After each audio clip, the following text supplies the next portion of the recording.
Kun tamsaasa kallattii kitaaba Ingaabbuu Minneapolis Minnesota irraa darbaa jiru. Yaa ilmaan Oromoo jallatamaan qabsaayaan abbaan qabsoo Oromoo Jawaar Mohaammed abbaa akka kana jiru yeroo tokkoon kaasanii akka naasimattan kabajaan isin gaafatu ulfaataa galatamaa isee daqiiqaa takkatti kabajamtoota daawwattoota keenyaa yeroo ammaa kana Jawaar Mohaammed gara kallattiidhaan gara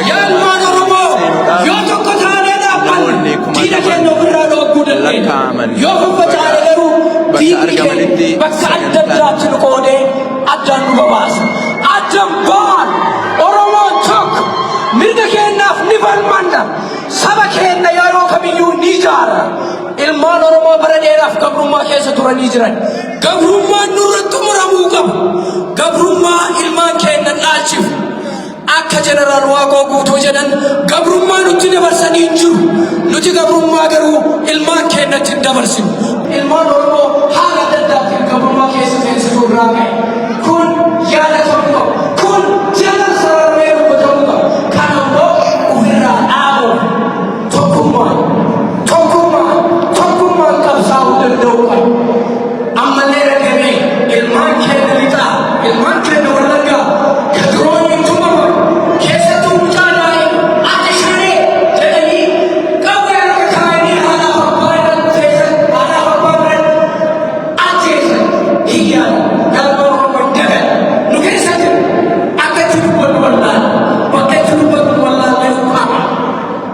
Ukkaamamnee garuu callisuu hin dandeenyu.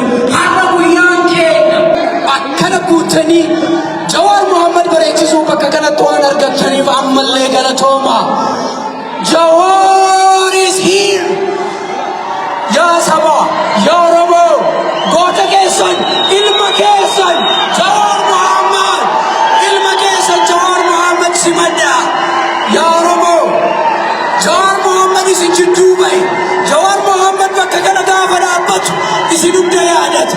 Ililcha haawwatiin, ililcha galatooma ulfaadha.